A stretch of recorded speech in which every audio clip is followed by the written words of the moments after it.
Beyond the edge of reality lies a story of ultimate conquest, a story of war and friendship, a story of a love that can never be, and a hatred that always was. And now, the most anticipated epic adventure of the year will never come to a theater near you. Final Fantasy VII. PlayStation. Hello everyone, my name is Gerard Dragon Rider Khalil, but most of you know me as the Completionist right here on YouTube. In college, I wrote a big thesis paper called Embracing Your Dreams, the Final Fantasy of Storytelling. This paper dictated how one game changed the future of the industry by upping the ante to the point where films now have to compete with the cinematic storytelling of video games. My friend Alex and I worked very hard to bring this series to you, and we hope you guys at home enjoy it. So without further ado, here it is, Embracing Your Dreams, the Final Fantasy of Storytelling. Final Fantasy VII. It launched over 15 years ago now, and fans still haven't stopped singing its praises. It tops many best game of all time lists, and love it or not, it's hard to argue that Final Fantasy VII isn't one of the most memorable parts of gaming history. Why are you starting with number 7? What happened to all the ones before it? Isn't Final Fantasy VI one of your favorite games ever? Well, yes, Greg, that's true, but Final Fantasy VII is so important to the history of the JRPG genre, it'd be crazy to start anywhere else. That's why I'm splitting it into 6 episodes. I want everyone out there to see just how rich and influential this game truly was. Not to mention, I'm a huge fan of it and everything it stands for. So how's it gonna work, Shirako? How can we stretch one game across 6 episodes? Easy. We'll just split up and expand on all the segments everyone's already used to seeing. On top of that, we'll walk through each disc in order, so that even if you've never played Final Fantasy VII, this month's episodes will be all you ever need to see. So this is our prologue video. Next week is Final Fantasy VII Disc 1 Part 1. The week after that is Disc 2 Part 2, and after that is Disc 3 Part 3. Then the following weeks, we will be reviewing the following games: Crisis Core Final Fantasy VII, Dirge of Cerberus Final Fantasy VII, and we'll also take a look at the animated film Final Fantasy VII Advent Children. Awesome! But today let's focus on the historical context for the game, as well as where the game industry was upon the release of Final Fantasy VII. Final Fantasy VII is the highest-selling Final Fantasy of all time, and is certainly the most successful JRPG ever to be released in North America. It's also an incredibly well-reviewed game, and because of this, it is considered to be one of the most influential RPGs of all time, and Square, the company who made it and is now known as Square Enix, is a legend in the genre. But it's so different from Final Fantasy 1 through 6. Why did that work? What about all the fans of the other games? Well, sure, that is sort of true, but if you really track the evolution of the series from 1 to 6, there really is a gradual shift in setting from classic high fantasy to something different, with more and more instances of steampunk influence being added until 6, where the Returners battle the Empire, and Terra shows a world that has moved past magic how to understand it again. Also, look at the character roster in Final Fantasy VI. It's huge! Think about that next time someone criticizes the high number of characters in Final Fantasy VII. Oh yeah! I guess Final Fantasy VII was sort of a natural evolution for this series, but it still looks a lot different. And we can't forget that it was released for the PlayStation either. What happened between Square and Nintendo? Actually, Final Fantasy VII was first conceived in 1994 as yet another Super Nintendo game. It was going to be set in modern-day New York City in 1999. Whoa! What? Yeah, right? Development eventually stopped on this version of this game because of how much of an effort was being put into Chrono Trigger. But some of the ideas that came out of development, like setting the game in New York City or Adia the Sorceress, were rescued in other Square games, like Parasite Eve and Final Fantasy VIII. She existed before Sephiroth? That's crazy, but I'll take it. But now something else is bothering me. If Chrono Trigger kept Final Fantasy VII off the SNES, why didn't they just throw it onto the N64? That was the original idea. Remember how the PlayStation originally spun out of Nintendo's abandoned attempts at making a disc-based console with 3D graphics? Yeah, some crazy SNES PS1 Frankenstein thingy, right? Exactly. That's what Square had in mind for Final Fantasy VII in 1995, when they made a tech demo involving Final Fantasy VI characters fighting in 3D. It was awesome, but when Nintendo announced that the N64 was going to be cartridge-based again, Square realized their only option was to end their relationship with Nintendo, and in early 1996, development began on Final Fantasy VII for the PlayStation 1. Or, I guess they could have put it on 13 cartridges. So then the better graphics allowed for more detailed character designs and more intricate environments, which inspired the higher level of technology present on Gaia? That's right, Greg. Ka-chow! But originally, the plot of Final Fantasy VII was totally different. The first plan was to make it a detective story, where you'd be sort of a private eye character chasing a group of criminals who blew up Midgar. That all changed when Final Fantasy creator Hironobu Sakaguchi lost his mother. He decided he wanted to make a game about how when someone dies, it doesn't mean they're gone forever. So that's where we get Aerith's story and the idea of the live stream, right?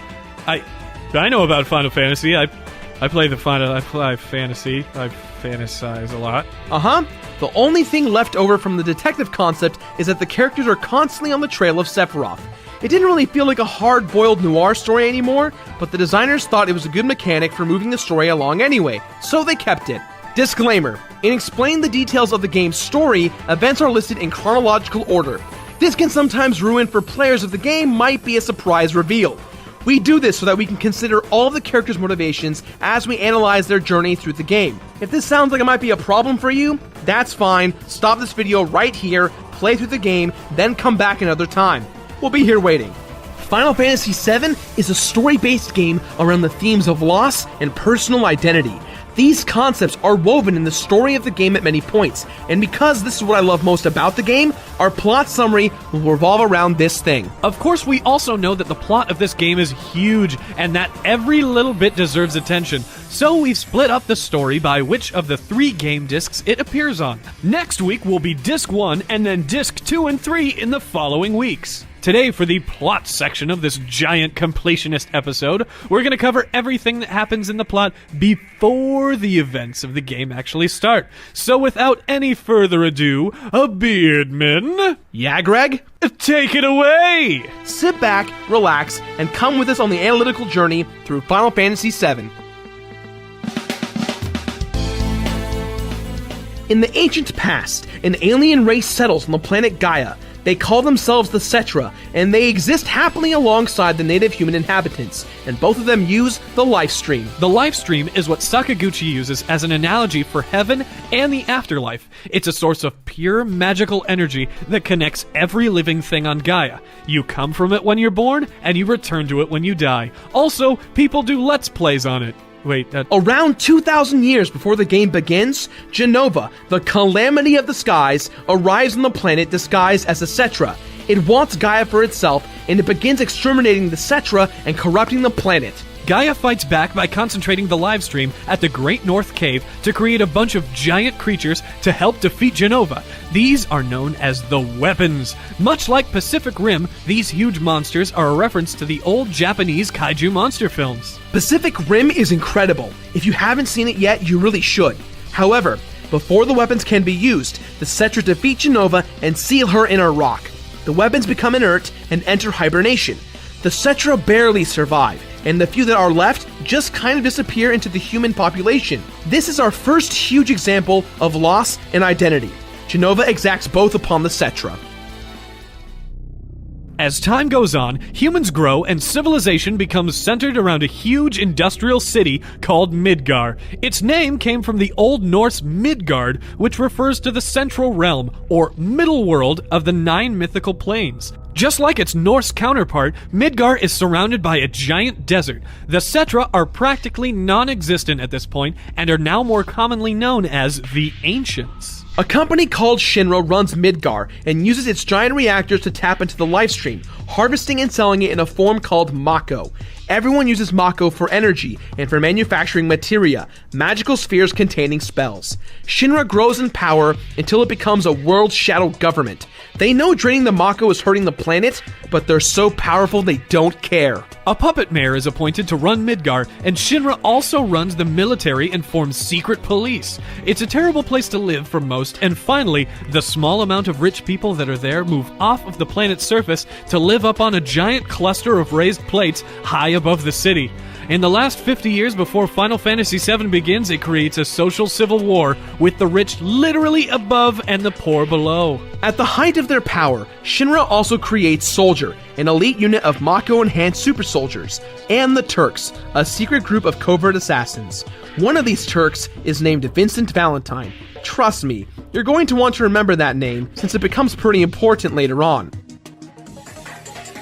In Cosmo Canyon, another part of Gaia entirely, Nanaki is born to a small tribe of intelligent, four-legged lion folk who are having a war with a tribe called the Gi. Nanaki's father saves the tribe from the Gi, but Nanaki's mother is killed, and his father is turned to stone in the process. Loss and identity are evident here as well, because Nanaki never found out who his father was, and believes he was abandoned when the Gi came. The creatures of Nanaki's tribe live very long, and while their story is symbolically very similar to that of the ancients, they also share some actual connections with them. Wait, who the heck is Nanaki? Oh, I should have been more specific. You might know Nanaki by his other name, Project Red 13. Gotcha. Around the same time, in a rural little coal mining town called Corel, a little boy named Barrett Wallace is born.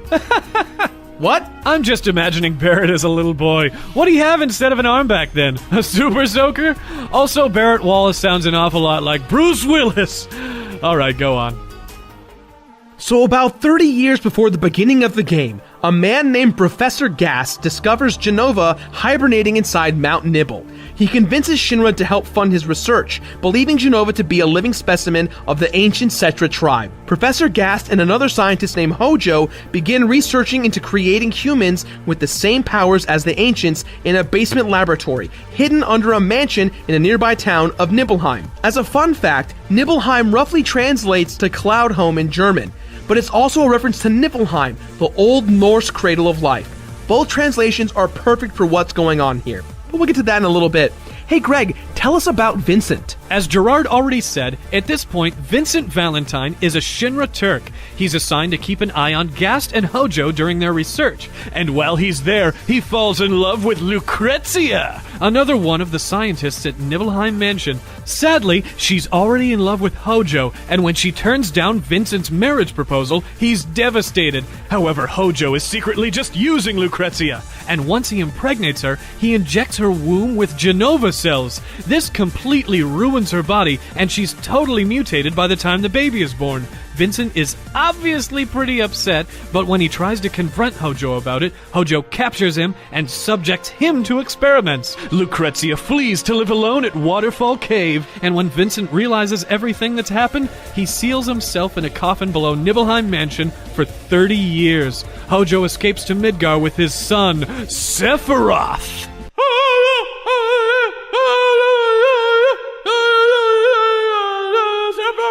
Sephiroth is Batman!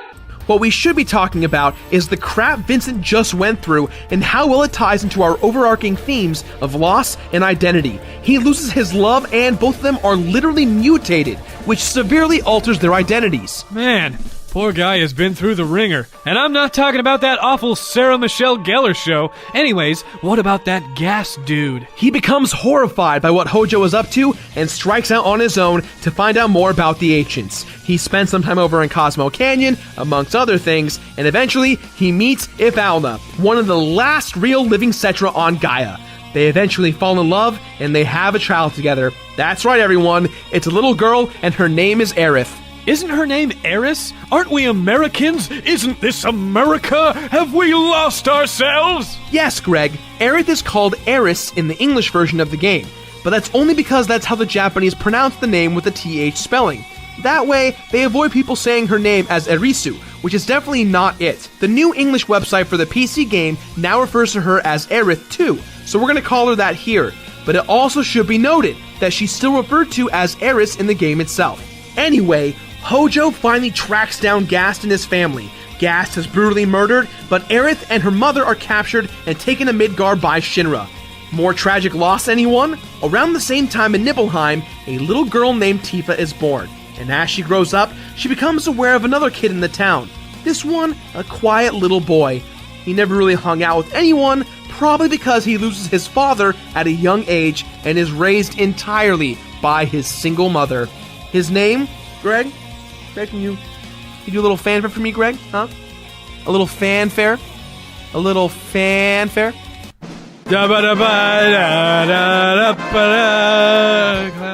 Cloud Strife. He's the main character of Final Fantasy VII and is often named as one of the best characters to ever be in a video game.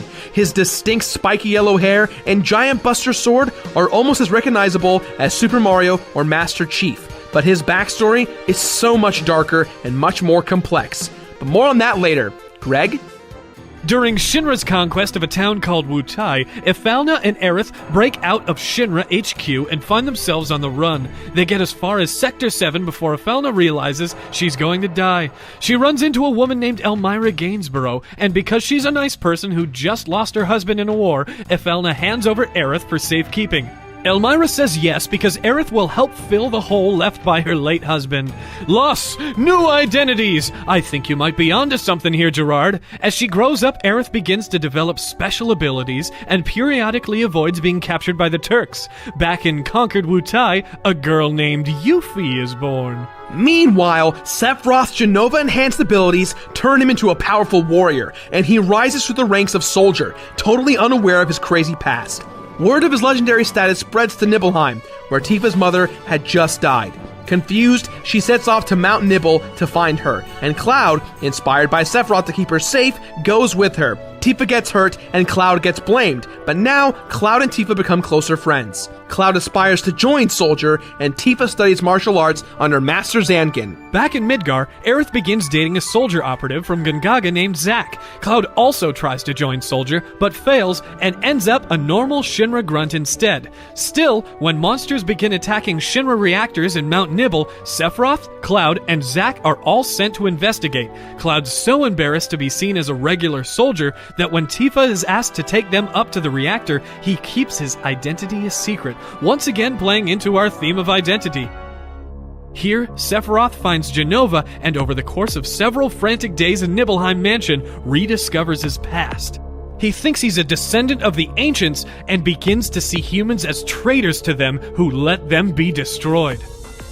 In the aftermath of this discovery, Sephiroth goes into a rage. He murders Tifa's father and Cloud's mother, and raises Nibelheim before heading back to the reactor to try and release Genova and reclaim the planet for her. Zack tries to stop him, but Sephiroth is too powerful. Sephiroth is about to free Genova, but not before Cloud stabs him in the back. Just when Cloud thinks it's all over and tends to Tifa, Sephiroth recovers and stabs Cloud through the chest. Cloud, using all of his body weight, lifts Sephiroth with the blade still inside of him and sends him hurling into the exposed lifestream below. Sephiroth learns the history of the ancients as he tumbles through the lifestream, and he eventually becomes a deposit in the Great North Cave, where he plans on summoning a meteor in order to hurt the planet badly enough so that the lifestream can concentrate in the cave. He will absorb it, and he will become a god. Weird plan, bro.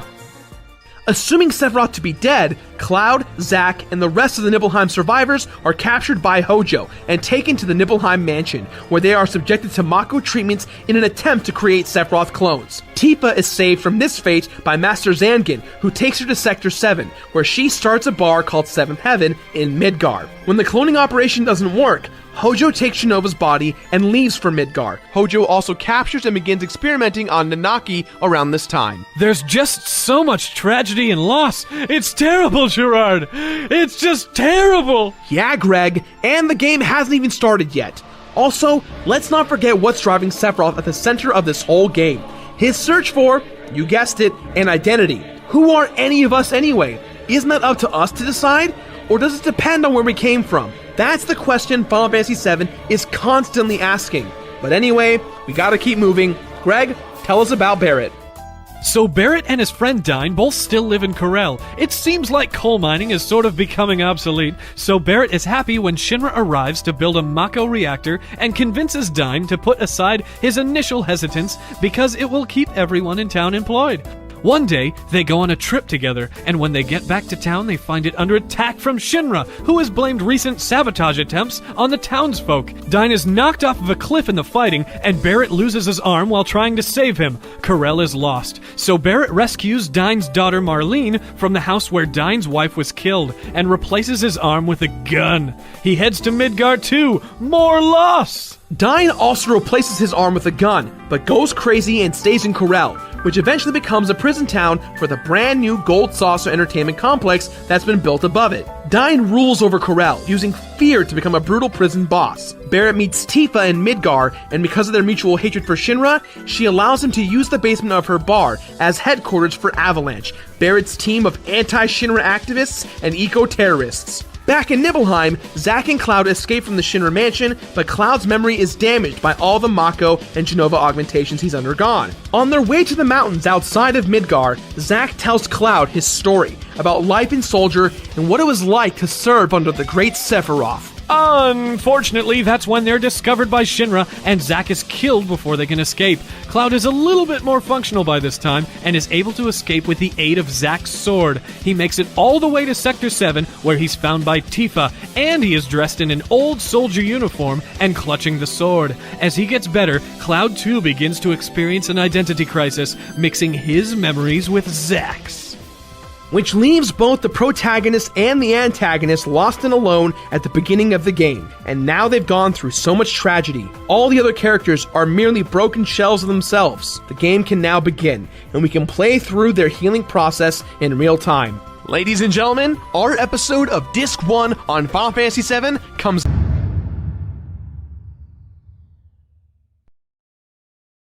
Final Fantasy VI is my favorite Final Fantasy because I don't know, it was very, like, simple. It still had, like, mythical elements and stuff, but it was very, like, straightforward. It was, like, there's magic, and there's technology, and then there's a bad guy, and then there's this good guy, and then, oh, there's this girl, and she's half magic, half person, so she's split between worlds, and it's like, oh, wow, this is neat. And then all these different characters kind of had these different views on, like, what was going on, and... I have a theory. That no, I'm not gonna say it. Did you say a game theory? I know. So I have a theory that the first Final Fantasy game that people play tends to be their favorite Final Fantasy game. So for me, my first Final Fantasy was Final Fantasy X, and then 7, and then 6. And so, as a result, Final Fantasy X is my favorite. And I know it gets a lot of hate, and I'll probably get a lot of hate in the comments for that.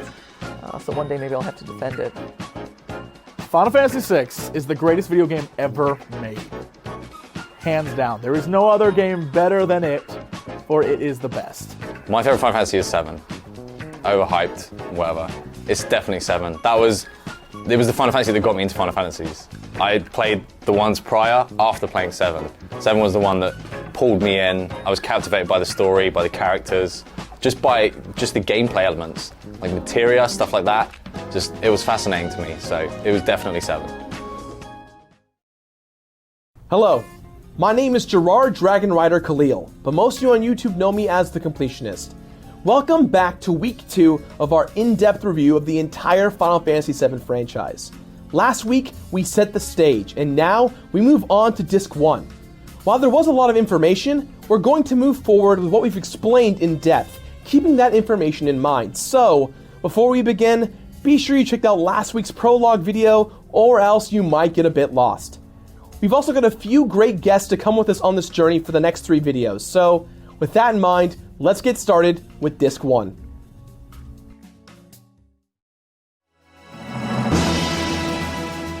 The game opens with a beautiful cutscene that introduces you to the ugly steampunk world of Midgar. Hey, wait a second! What? Stop the video, run it back! Is that the poster for My Bloody Valentine's album Loveless? I don't quite see what you're talking... Yeah, it is, there it is! I'm an Easter egg finder, I'm the Easter Bunny. Seriously though, everyone check out Loveless. It's an incredible record, really sets the tone for the 90s. Right. Anyway, the game begins with Cloud joining Barret and the rest of Avalanche on a mission to destroy Midgar's Mako Reactor number 1. This is probably one of the cooler ways to start a game, on a train with heist and battle music. The attack is successful and everyone escapes, but Cloud gets lost and accidentally runs into Aerith. They have a brief moment together, but then Shinra arrives to spoil the mood. He jumps into a passing train to escape, and luckily, the rest of Avalanche is waiting for him aboard.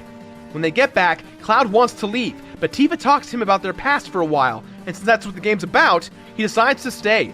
Cloud's so lost that he sets aside his pride just to feel like he belongs somewhere. It's like when it's your first day on a new job, and you try to participate in all the inside jokes, and everyone just ends up thinking you're weird. The next day, Cloud, Tifa, and Barret attack the Sector 5 reactor. On the way out, they're stopped by the president of Shinra.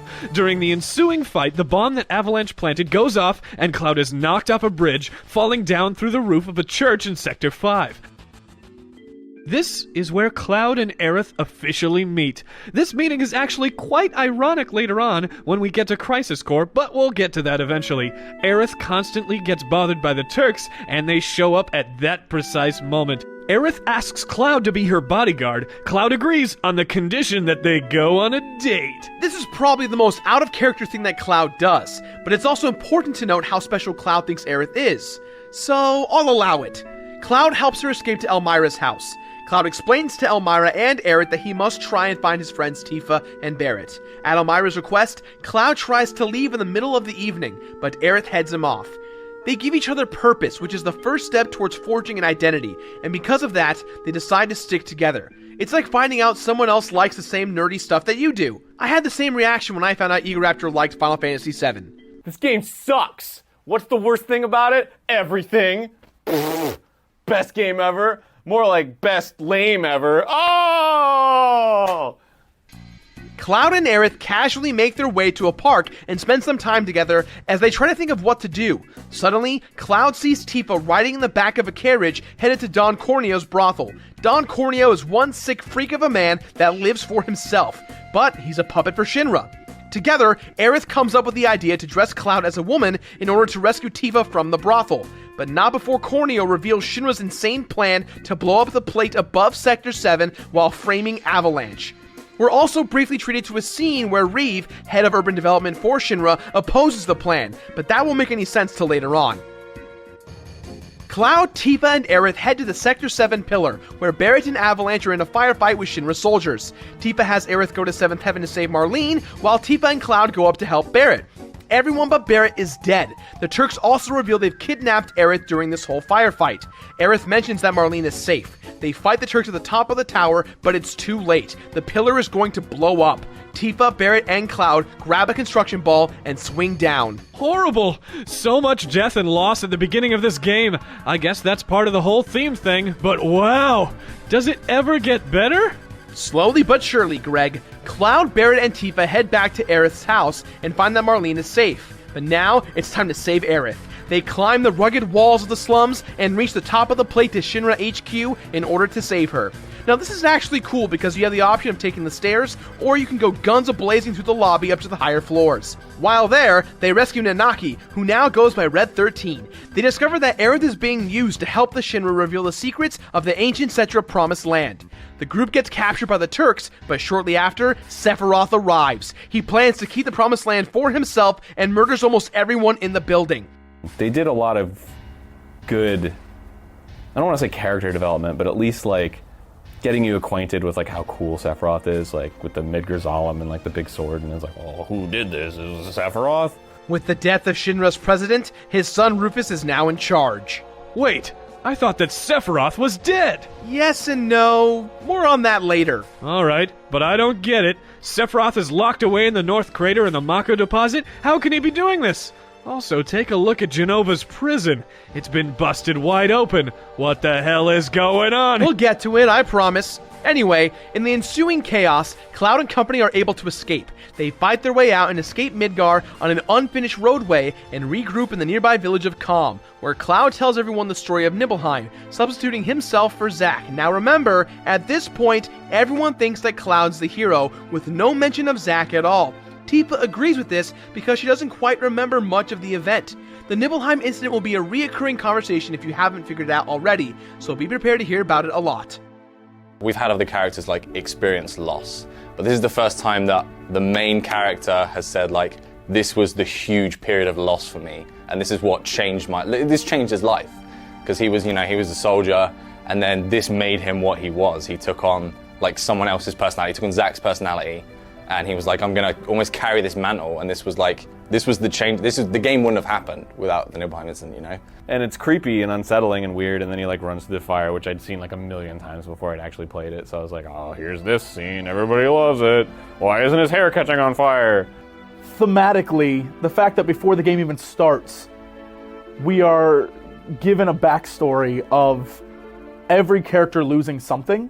So Tifa loses her hometown, and Cloud loses his memory, and Sephiroth loses his life, and I guess Zack even loses his life. But since we already have this theme of loss going even into the game, it's interesting that the themes of the game were sort of created after the game existed. One of the wildest things about it, and you don't really realize it until after the fact, but up till that point, you had never really seen Sephiroth. You'd heard about him, Cloud had talked about him, you'd seen kind of hints of him killing the Shinra president and things like that, but that's the moment where you first see him, and it's this grand entrance of like, look at the decimation that I've caused. Now this is the first time in the game that everyone has a clear purpose. Between two evils, we have Sephiroth and Shinra. Based on what we saw, Sephiroth is definitely the worst of the two. The only one who seems to be along just for the ride is Red 13, as he states he only wants to be around until we reach Cosmo Canyon. They decide to chase Sephiroth and follow him to Junon Harbor. This is a moment where you can pick up the side character Yuffie. She's actually a bit of a hidden character. All you have to do is battle randomly in the forest near Junon Harbor. But be forewarned, do not check your inventory or look away when you find her, as Yuffie will steal from you depending on your responses. Cloud periodically struggles with his memories, but he tends to shake it off. The group ends up together at the new president of Shinra's coronation ceremony. Rumor has it Sephiroth is aboard the boat that is sending off the new president. The group disguises themselves as workmen on the ship to find Sephiroth. Unluckily, they have to fight a piece of Genova. They barely escape and follow Sephiroth to North Corel, where the survivors from Barrett's hometown now live. The group follows whispers of black materia and cloak-tattooed figures to the nearby Golden Saucer, where they run into the owner, Dio, and Kate Sith, a silly gray cat who rides a stuffed Moogle. Barrett becomes emotional about returning home and storms off. Kate Sith forces himself to join the party awkwardly, and it's weird that you just have to accept it. The group goes off to have fun playing a lot of the games and seeing the events in the Golden Saucer, but something tragic happens at the battle arena. It's discovered that a man with a gun for an arm has been killing people. The crew of the Golden Saucer assume it's Barrett and company, so they're all arrested and sent to Corel Prison. Down in Corel Prison, they're reunited with Barrett, and it's revealed that his old friend Dine, who remember also has a gun for an arm, is actually the murderer. Barrett fights Dine and tells him Marlene is still alive. Dine gets upset at what he has become and kills himself. To clear their name, Cloud cons his way into the Chocobo races and wins everyone's freedom, as well as a little buggy to help them get around. They make their way to Cosmo Canyon, where Red 13 tells his whole story and introduces everyone to Bugenhagen, a scientist he considers to be his grandfather. Bugenhagen tells everyone about the livestream and lets Aerith know that she is the last Cetra alive.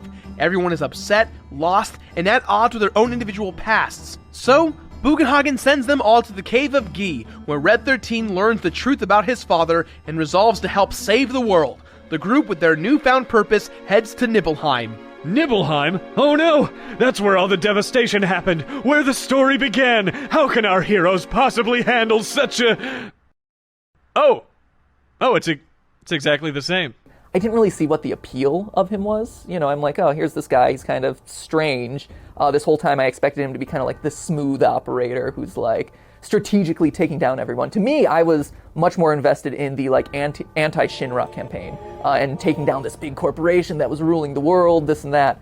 But that incident of burning down the town and just utterly decimating everyone who lived there, that was the moment where, and seeing Sephiroth like walk through the flames in the cutscene, like that was the moment that I saw what made this guy such a big deal. The locations were really stood out to me, like that, like really low, wide angle of like the stairs leading up to Genova. Like I remember that really well, and it just felt intense.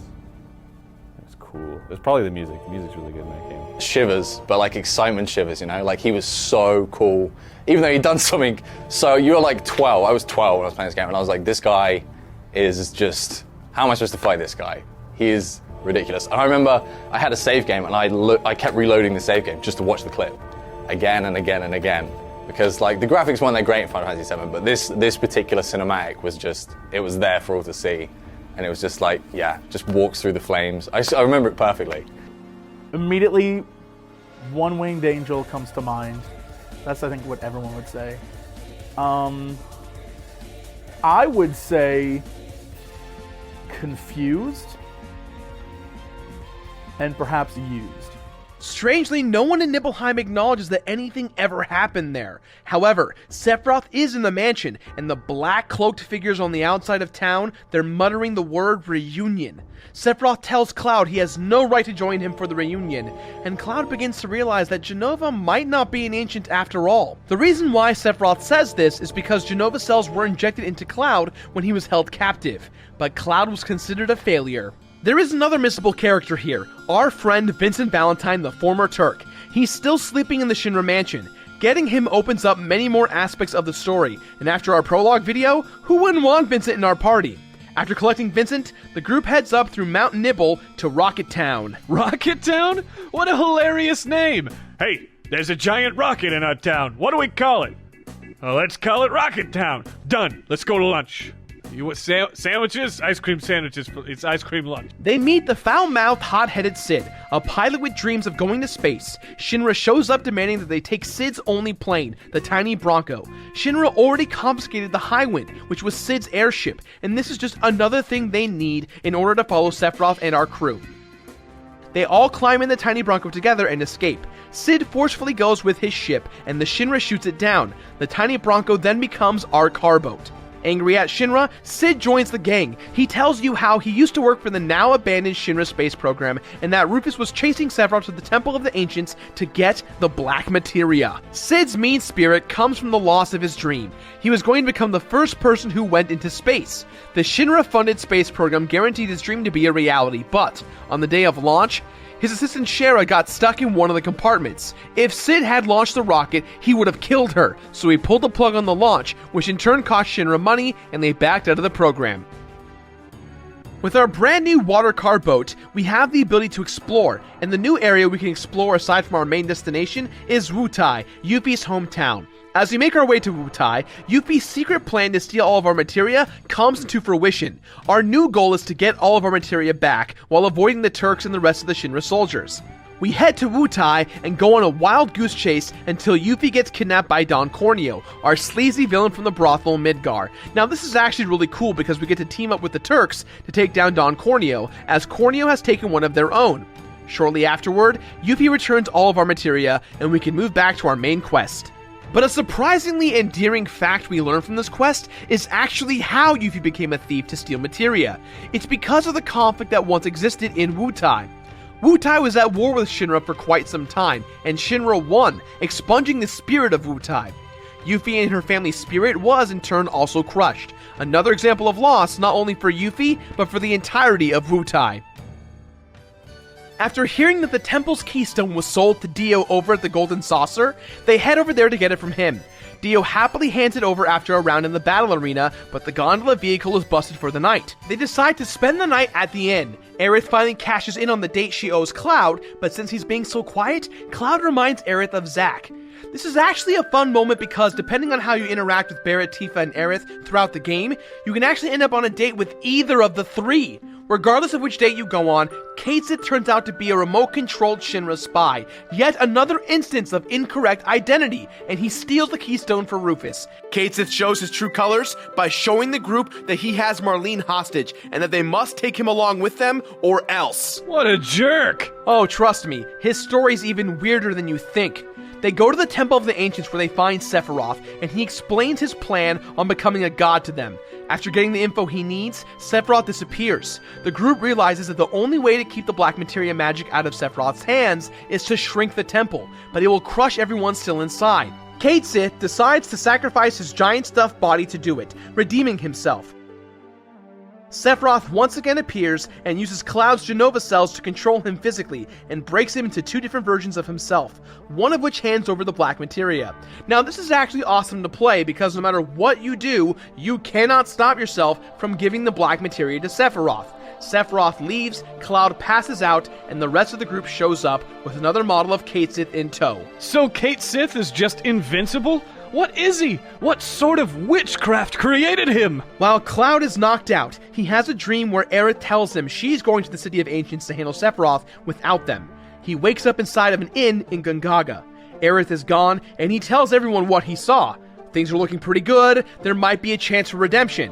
They fight through the sleeping forest and find their way to the City of the Ancients, where Aerith is kneeling in prayer by a standing pool of water. As Cloud approaches the altar, Sephiroth begins toying with Cloud like a puppet. He pulls out his Buster Sword and he's about to stab Aerith. This is so frightening. In this moment, we battle with the eternal struggle and question of, is Cloud actually going to kill Aerith? But then, Sephiroth drops out of nowhere, and in one of the most famous surprise twists in the history of gaming, he kills Aerith where she stands. Aerith was given a white materia when she was a young girl, and throughout the journey, she references that it has no magical powers. Upon her death, the materia falls out of her hair and skips across the water gently, sinking to the bottom. The impetus, the thing that you as the player feel, is Aerith's death at the end of Disc 1. Like, that's the big thing that everyone notes as their personal moment of loss as a player. And I think that is what stuck with more people than anything else in the game. Why didn't you use Phoenix Down? I'm out. Yo, I win the interview. You know, I had never really played a game where one of the main characters or one of the main party members just dies in the middle of the game. It was so shocking to me. I know that was kind of a trope of Final Fantasy games before it, but Final Fantasy X, that doesn't happen, which was the only one that I had played before. And so I didn't know that this was kind of something that Final Fantasy games were kind of relatively known for or whatever. And I think most people who came into the series at 7 or later found this out for the first time in that moment. Oh, Aerith died. It was so sad. I didn't even care. I was actually really frustrated with her because right before that, you fight the wall, I think, right? And they made you use her. And I was like, F this shit. I don't even use Aerith. And then she died, and then I was like, I don't care. And then I like Tifa better anyway, so I don't know. It wasn't a big deal to me. Shock. This was the first time I'd ever seen someone die in a computer game and not come back to life. You know, this was I mean, you not like, obviously you see people die, but in the sense that this was a character that you invested in and you leveled up and you had her in your party and you became attached to that character and then it was ripped from you. This was the first time that happened to me, and I think for a lot of people, it was the first time it happened to them too. So it was a shock. I think part of you knew she was going to die, but I don't think anyone expected, or I didn't expect, that she would be gone for good, like gone. You know, we're untouchable. You know, we grew up with like Link and Mario and stuff, and those guys don't die. I mean, unless you suck. But you know, in RPGs, especially Chrono Trigger, Chrono Cross, like, you know, I'm trying to think what other, Earthbound and stuff. Like, people don't die. It's a video game. Like, you're the heroes. You're gonna win the day. But here it is, this like, just out of nowhere, this murder scene, and it lets you know that you're not safe. Like, anyone can go at any time. Needless to say, Cloud is devastated, and as Sephiroth casually leaves for the Promised Land, the group is faced with yet another piece of Jenova. Wait a second. I think I just figured this out. We're not actually hunting Sephiroth at all. Oh, awesome, yes! I think Greg gets it exactly! Every time we catch up with Sephiroth, what happens? We fight a piece of Jenova. Jenova for many years disguised herself as a Cetra, right? That means that Jenova is a shapeshifter. Sephiroth didn't actually kill Aerith. Jenova shapeshifted into Sephiroth. The Sephiroth who is in the Mako deposit in the North Crater is the real one, but because he was the only one born with Jenova cells, he has the ability to control Jenova. So it was Sephiroth's will that killed Aerith, but not physically Sephiroth. Which correlates into our theme of loss and identity. Oh, snap!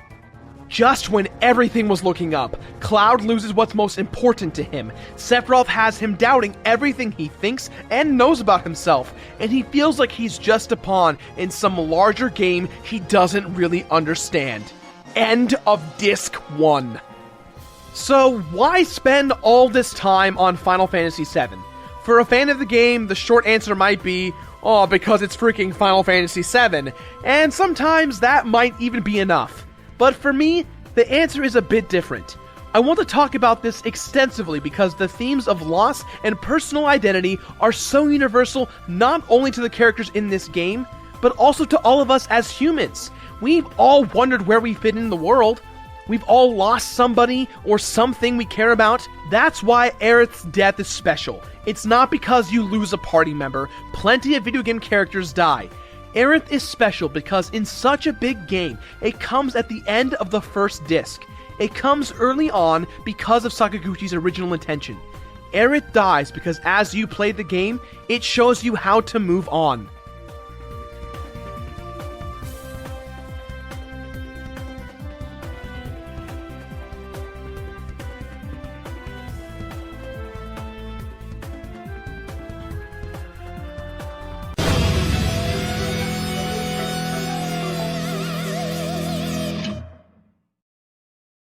Hello everyone, my name is Gerard Dragon Rider Khalil, but most of you at home know me as the Completionist, and welcome back to part 3 of Final Fantasy VII Month. This analytical experiment has been going very well so far, and now it's time to start with our analysis of Disc 2.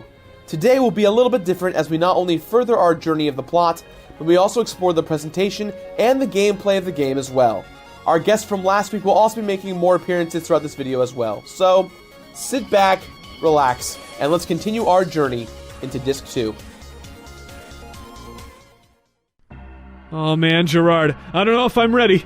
This is like 10 times worse than watching Atreyu's horse sink into the swamp. Can we take a break? Actually, Greg, that doesn't sound like a bad idea. It doesn't? Not at all. In a game that's so cinematic, what better time to take a step back and look at why it's so effective than right after the most emotional moment in the game. I could probably remember every single pre-rendered background in that game. Just because, like, it was always like a weird camera angle, and it was always like this weird setting, and it didn't feel like towns felt in like Super Nintendo Final Fantasies or any other RPGs at the time, because they were like very structured, but like it was just like this drawn world. Like a designer made the world. There were many other RPGs that looked beautiful, but didn't have a good story. And the other popular games at the time, the really big games that were out then, weren't story games. They were games that were shooters, racing games, fighting games, but there wasn't anything RPG that was that good. I have to admit, like, that was when I have to analyze, like, what was my least favorite part of the game. That was probably it. It was just the jarring kind of blockiness of the graphics. I wasn't used to kind of the PlayStation's version of three-dimensional graphics. And so coming at it from the PS2, where everything was like super polished and just like that next step up, kind of taking that graphical downgrade and seeing like, you know, blocky Cloud walking around with his like huge like black gloved arms. Being in whatever grade I was in at the time, I fully am aware that that captured the attention of a lot of people. It wasn't just gamers or nerds. It was everyone saw it on TV and saw it in magazines. It was like, this is something we've never seen. This is the next generation. That's what we expected for every generation of video game consoles. And so far, I've been horribly let down. I mean, a lot of JRPGs that were coming out around that time were still similar to SNES games, right? In graphics-wise, in the way they were played, story-wise, they were kind of... Final Fantasy VII was shoved into the next gen. And it was the first JRPG that really hit that next gen after, like, you know, the SNES era. It was the first one that really captivated people on the PlayStation. And I don't know why it stands out, but it had that wow factor. It was good. Final Fantasy VII's genre-defining cinematic feel was a huge undertaking both financially and artistically, requiring the work of about 120 people and a budget of over $30 million. $30 million? In the early 90s? This game cost more to make than Mrs. Doubtfire. Who was working on this game? Steve Jobs and Bill Gates combined? Still Jates! Not quite, but Final Fantasy VII is a living world, and it takes a lot of effort to make that happen. I mean, just look at the game. Every last element is timeless. The character design in this game was the Final Fantasy debut of lead character designer Tetsuya Nomura, who was handpicked by Hironobu Sakaguchi himself when franchise regular Yoshitaka Amano was unable to make the time commitment. Nomura's character designs are also amazing because when he started working on them, the story hadn't even been written yet, so the details he created in his head as he designed everybody actually influenced the course of the story. For example, Red 13 only looks the way he does because Nomura wanted a four-legged party member in the game, and his name just comes from the fact that he thought a color and a number together sounded cool. That's crazy! Even 15 years ago, the mainstream video game industry was so much more punk rock than it is now. Maybe that's where Final Fantasy VII's hard edge comes from. Gaia's a tough place to live in. It reminds me of Star Wars or something where the world feels really lived in, and the line between high fantasy and science fiction is blurred. It's like Final Fantasy VI, but even more so. And the fact that the characters were 3D models made them so much more expressive than the static sprites and text boxes of games past. It was because of the design team's desire to create something that felt real and dramatic that the art style of the game evolved this way. Early on, there was talk of doing more detailed pixel art on 3D backgrounds like in Xenogears, but the fact that the characters could move all their body parts made it possible for them to act a little more. I don't think people realize what a huge step forward this was for RPGs as a whole. It changed everything. It breathed life into a game traditionally based around menus. I love that push and pull between art and technology. Final Fantasy VII's such a great example of it. Take the FMV cutscenes. The new technology of CDs made it possible to have these awesome clips highlight and add dynamics to the more important parts of the plot. But since they looked so good, the design team turned towards pre-rendered 3D backgrounds instead of the pixel art grids of games past, so that the discrepancy between the two styles wasn't too jarring. And it really worked. In fact, the only thing they weren't satisfied with was the different style of the character models used in and out of battle. That's why the weird, blocky versions don't exist from Final Fantasy VIII and on. That's also why Nobuo Uematsu's always excellent compositions take a step forward this time around. Many of the songs are longer and more complex because of the increased storage capacity of the disc, and One Winged Angel, perhaps the most famous piece of music in the game, is the first in the series to use recorded vocals. The game orchestrates itself just like a film would, telling you what to feel, when to feel, and how to feel. It leaves the game feeling bigger. Gaia feels like a living world, and that the story we see is just one of many being played out all over it. The game feels so rich and so full that sometimes you get paranoid that you're missing something, even after talking to everyone and seeing everything the game has to offer. Final Fantasy VII is like a novel told in video game form, and by the time it was released, Squaresoft was good enough at making games that the last few in the series already felt like intricate and beautiful clockwork. Final Fantasy VII is a standing piece of art that you can truly interact with while using all your senses. You can come back to it at different times in your life and take something new away from it each time. It plays just as good as it looks. I think like one of the other things this game did was like pull in a lot of, like if you got tired of the storyline, there was a lot you could do. Like chocobo breeding and chocobo racing. I must have spent hundreds of hours breeding and racing chocobos, and the gold saucer, and there's loads of these, you can just explore this expansive world and find like side quests and, you know, like hidden items and caves. There was so much to do besides the main storyline as well. In terms of like becoming mature and like having a more, I don't know, I don't want to say sophisticated, but like at least a more specific view of video games. I still think that game had it right. My least favorite thing about Final Fantasy VII, without a doubt, has to be one of the things that Final Fantasy used to do back in the day, which was you had to grind magic. And so, in order to get all your characters prepared so you could have them in whatever situation you needed them, you had to go back and just grind and grind and grind and get them new spells and get them to learn new things. And since then they've changed that, but they've added other grindy things, which I'd rather grind for magic, knowing that I'm improving my character, than like cards or chocobo babies. That was a banner year. If not like one of the pinnacle years of gaming. You have the N64 entering into like this huge heyday all of a sudden with GoldenEye and Mario Kart and Diddy Kong Racing, you know, and just you have Ocarina of Time on the way. And then you have all these awesome like Mega Man Legends and you know, looking at this list, like you have Diablo and stuff.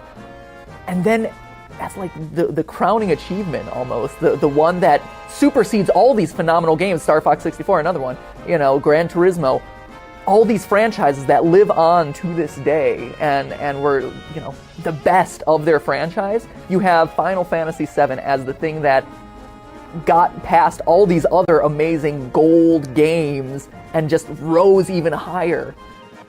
The gameplay of Final Fantasy VII is so universally loved because it strikes the perfect balance between the traditional ATB-based combat of the SNES days and the more modern and gameable leveling system. Tack on a few nuggets of genre-defining innovation, and boom, we got a new RPG. So first, let's talk about materia for a second. Rather than gaining new skills and abilities simply by gaining experience, the materia system creates a much more open-ended and customizable system by attributing your party's learnable moves to small Mako-based powered orbs that grow in power the more you use them.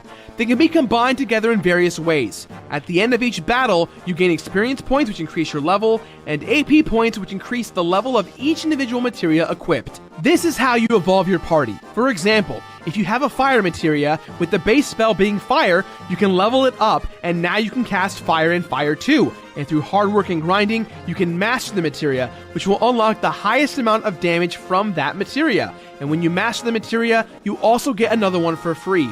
And there's all different kinds of materia. Red materia is summon-based, in which you can summon monsters, gods, goddesses alike to fight on your behalf. For those of you new to Final Fantasy, summons are a common trope in these games. Green materia is usually your offensive magic. Blue materia is your support/all materia, where you can cast spells on multiple enemies if the materia are tied together.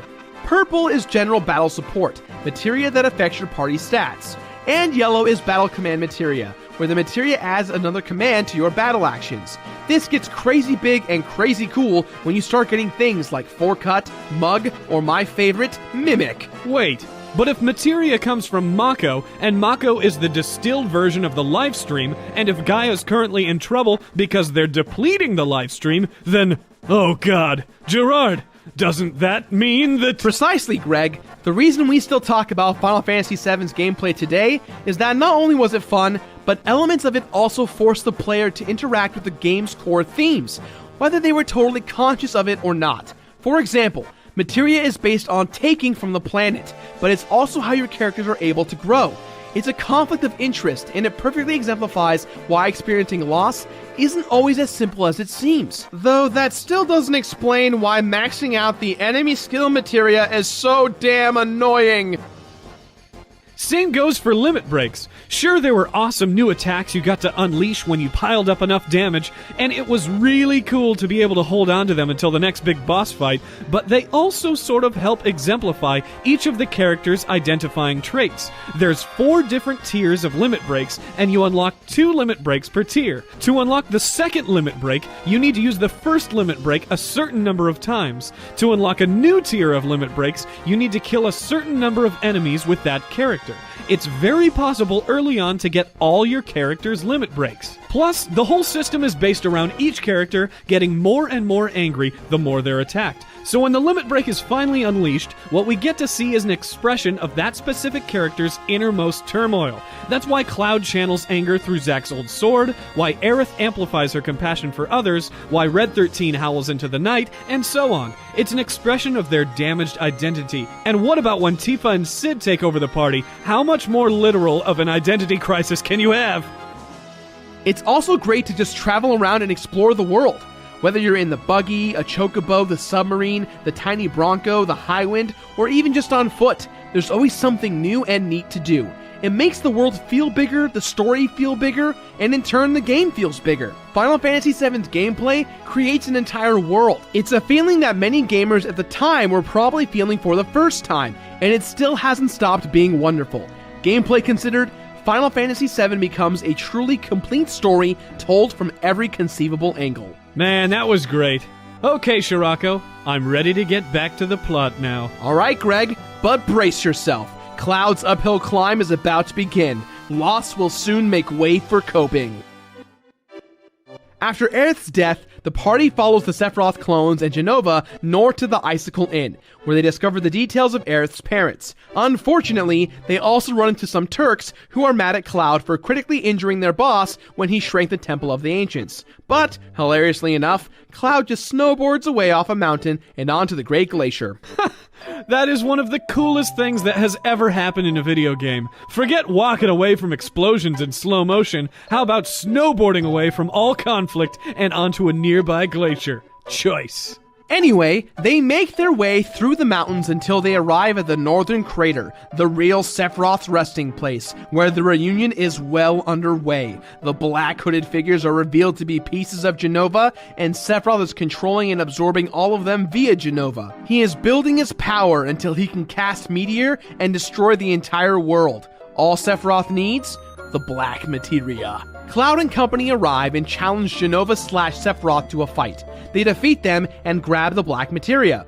Cloud, Tifa, and one other party member decide to go down and finish off Sephiroth once and for all. But Cloud does not trust himself with the black materia, so he leaves it with one party member of your choice and the rest of the party. While there, Sephiroth shows them a vision revealing that Cloud isn't who he thinks he is. Sephiroth calls into question whether or not Cloud's just been Jenova's pawn this whole time because of Hojo's treatments. Now this is where Cloud hits his peak of identity. He's being made a fool no matter what he does or says. However, the truth is in plain sight. Zack was the true hero that accompanied Sephiroth to Nibelheim, not Cloud. Suddenly, Rufus, Hojo, and Scarlet, the head of Shinra's weapons development branch, all appear at the cave in the airship Highwind, having discovered the location of the ancient Cetra Kaiju weapons inside. Within all of this confrontation, Sephiroth controls Cloud like a puppet again and convinces Cloud out of his mind with self-doubt to summon the party member you gave the materia to give it to Cloud. Cloud then flies above to where Sephiroth is sealed and places the black materia into the Mako deposit. This is when we're starting to learn that Cloud isn't what Cloud thinks he is. We're starting to learn with Cloud that he is not who he thinks he is. And this is when everything starts to come undone and you realize that this guy who you have been playing as the hero is real messed up. He is a messed up dude and he doesn't know who he is or what he is. And I don't know what I thought was gonna happen. In this exchange, all hell breaks loose. Sephiroth, black materia in hand, immediately casts Meteor. The weapons awaken, everybody leaves the crater on the Highwind, and Sephiroth puts a barrier around the crater so no one else can get in. Cloud goes tumbling into the live stream and... Hey, I thought you said it was an uphill battle from here. All I'm seeing is more loss and the worst identity crisis so far. There's no battle, it's just getting worse. Maybe so, but the first step to healing is admitting that you have a problem. And boy oh boy, did Cloud ever do that. Tifa and Barret wake up a week later in custody at Junon, and the world has gone crazy. There's a meteor in the sky, and Rufus has decided to execute them as scapegoats for the coming apocalypse.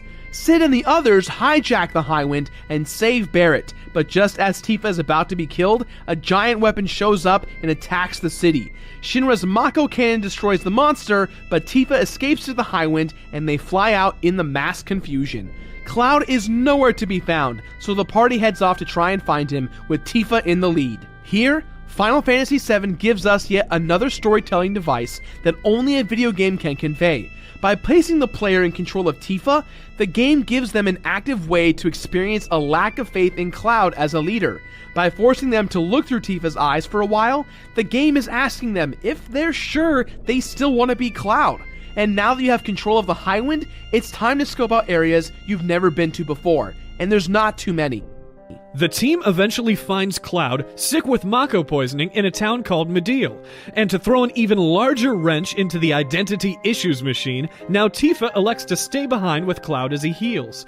The group as a whole has a hard time understanding if Cloud is actually Cloud or if he's just another Sephiroth clone. The crew then has to nominate someone to lead them, and the person they choose is Cid. When he gets back on the airship, Ketchi, sorry we pronounced it wrong last week, reveals Shinra's plan to use a special type of materia called huge materia as a devastating weapon. They decide they must find all 4 pieces and stop them at all costs. So let's just do a mini recap thus far, alright? We got the real Sephiroth, now free from his Makua Deposit prison, and he summoned Meteor. Shinra is trying to destroy Meteor while trying to stop the group from stopping the Meteor, Shinra and Sephiroth. Cloud and Tifa are no longer with us. Aerith is dead, and to top it all off, there are huge monsters designed to destroy the planet, and they're trying to kill everyone. Damn! Back in his element, Cid takes over as captain of the Highwind and begins the hunt for the huge materia. While he may not be the hero, he is a great leader, and now that everyone knows exactly what they have to do to save the day, optimism returns, and the healing process now begins. The first huge materia is located in North Corel, and when they hijack the train that's holding it, they have to save it from crashing into the city. It may not seem like much more than a cool action sequence at first, but looking at it another way, it's also the first step in Barrett's healing process, and now that he's a hero, he doesn't have to feel so ashamed showing his face in his hometown anymore. This theme continues in the quest for the second huge materia at the place called Fort Condor. Now, a lot of you voiced your concern that we skipped the Battle of Fort Condor in the main plot of the first disc, as you can visit Fort Condor between our journey from Calm to Junon Harbor.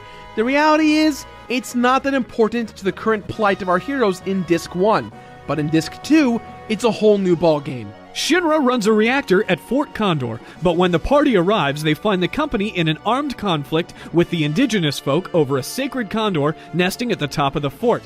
Shinra perceives it as a threat to their operations and wants it destroyed, but the inhabitants won't allow it. It's a perfect metaphor for the way Gaia is finally starting to shake off Shinra's evil influence. When Avalanche and company arrives, they're able to defeat the Shinra troops and grab the huge materia, but more importantly to our overarching theme, even though the sacred condor dies in the battle, a brand new baby condor hatches in the nest, which symbolizes new hope and rebirth.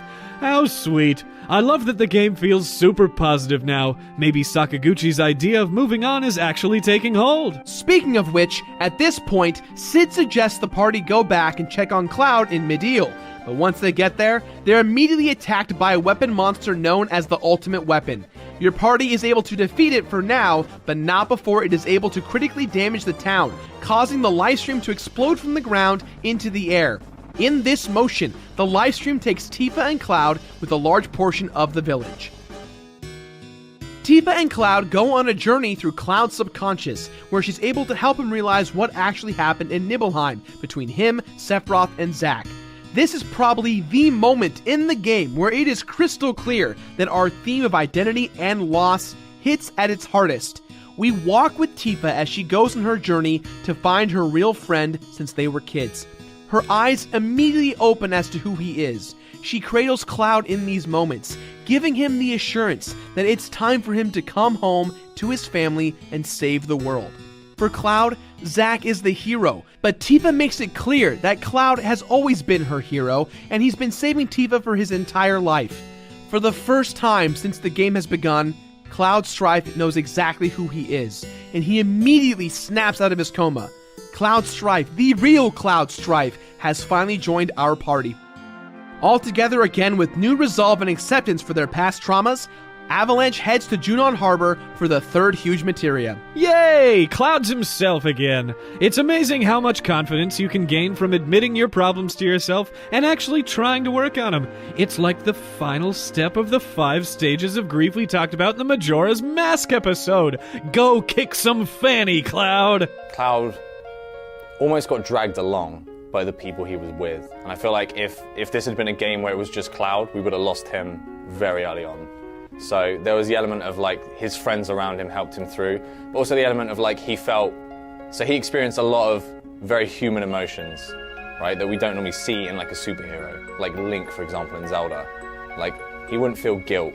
Like, we get this really strong feeling of guilt from Cloud, and he feels responsible for the death of Aeris. And we get this feeling of like revenge. We get this feeling of like hopelessness. The best thing about Final Fantasy VII is that they didn't ever play it safe. I think it's really funny that if you go to the Golden Saucer, you can have the option to go on a date with Barrett. If you are in Midgar early in the game, you rescue the girls dressed as a girl. Right? It doesn't pull punches. It's very silly and fun, and it's okay with that. Because it was kind of like this dark world. Like, there wasn't really much happiness in that world, right? Like, everybody was kind of sad.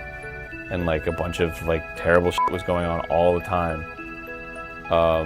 So, like, it gave this sense of, like, loneliness and, like, helplessness. And then, like, the feeling of, like, corporation strength was really big. If there's one thing that Final Fantasy really excels in, it's relationships, which is fundamental to telling a good story, right? Like, that is the essence of drama, of comedy, is relationships between people, or in this case, characters. And, you know, Cloud's relationship with Tifa, Cloud's relationship with Aerith, Cloud's relationship with Barrett, like, and how, you know, Aerith and Tifa kind of having, like, a girl fight, you know, there's so many interesting relationships in that game that's truly where Final Fantasy VII excels. With Cloud at the helm, the party heads underwater to take the third huge materia from the Turks in Junon Harbor before heading back to Rocket Town on the trail of the fourth and final huge materia. Shinra is planning to launch the huge materia into space using Cid's old rocket as a last-ditch effort to destroy the meteor. Now, this is where Cid finally gets his own redemption. If they're going to launch the rocket, he's going to be a part of it in some form or another.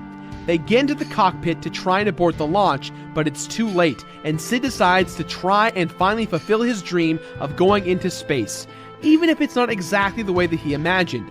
Shira is also on board, and when the oxygen tank that she was inspecting all those years ago finally explodes, it pins Cid to the ground. He realizes there was really no way that he would have made it out the first time he tried. It gives him his closure. He's finally able to forgive Shira. They get away with the huge materia in an escape pod, but in this moment, Cid experiences one last moment of loss as he sees his dream in the form of a rocket ship run straight into the meteor and explode. And with all of Sephiroth's magical powers, the meteor rebuilds itself. Confused and defeated, the party now heads over to Cosmo Canyon to see if Bugenhagen has any leads on saving the world. Luckily, he does. He stores the huge materia in his lab, by the way, remember this for next week's episode, and takes them to the Forgotten Capital, where he discovers that the seemingly useless white materia Aerith carried with her all those years back actually contained Holy, and that she summoned it shortly before her death. They find out it actually has the power to stop the meteor, but that Sephiroth's power is holding it back. That leaves them with only one option: to destroy Sephiroth. Well, not so fast. As you start to leave, Ketchi reveals that Are you serious? How many times is Ketchi gonna tell you something super serious just after you do something awesome? Right? Anyways, he reveals that he's being controlled by Reeve back at Shinra headquarters. In case you don't remember, Reeve was the one who opposed the idea of crushing Sector 7 with the plate. Reeve heard that they're moving the cannon from Junon to Midgar to use its Mako reserves to fire a blast at Sephiroth at the North Crater. How's that for weird identity crisis? Why would this guy choose a magical demonic cat that rides a Moogle as his avatar? Cloud and friends fly to Midgard to stop the cannon, but when they get there, they are met by the diamond weapon. They're able to stagger it, but unluckily for them, it just gives Shinra enough time to fire and destroy both the weapon and Sephiroth's shield. Still, before it dies, the diamond weapon is able to destroy much of Midgar, and Rufus is killed in his office. However, before the Highwind's able to get to the crater, Ketchi pipes up again and tells everyone that Hojo is powering up the cannon for one last shot at the crater. He also says that it'll probably explode and kill everyone in Midgar if it's fired again. They make their way through the Turks and one of Scarlet's monster creations before finding, oh god! Is that Hojo? Yeah, that's Hojo. He finally reveals that he's Sephiroth's father and that this whole messed up situation is the direct result of his experiments. He wants to use the cannon to send Sephiroth one last boost of energy, and when Cloud tries to stop him, we discover Hojo has been injecting himself with Genova cells and that we've got a pretty gnarly fight ahead of us. The party defeats all of his weird mutant forms. It's like everyone transforms in this game. It's like it's almost the theme of the game! Oh, snap! In these last moments, Cloud gives the party an ultimatum. Everyone can spend their final moments on Gaia with their family and friends, and just forget about the whole fight with Sephiroth. Or they can join with Cloud and Tifa as they plan their attack against Sephiroth, Genova, and everything else that stands in their way at the North Crater. This is a wonderful moment where Cloud and Tifa realize that the only family they have is each other, and they spend their last free day on Gaia in the Highwind together. The next day, everyone shows up to let Cloud and Tifa know that they're seeing this through till the end. Everyone is healing, if not completely happy, and all that lies ahead is the final showdown with Sephiroth. End of Disc 2. So if all that's left is the final showdown, where does that leave our thematic arcs of loss and identity? Happily, we leave them today on a positive note.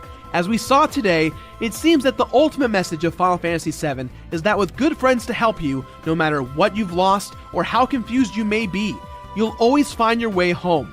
But is that too easy? Are we focusing too much on the surface meaning? How much deeper can we get? The answer is plenty, and you can find out exactly how much in next week's finale, where we talk about the game as a whole, all the fun and crazy stuff there is to do on the side, including endgame discussions of completionist quests, and get you ready for delving into the rest of the games in the series. The game thus far has taught us how to overcome loss and reinvent hope within one another and ourselves. So I invite you all to come back next week and join us as we close the final chapter in our journey through Final Fantasy VII.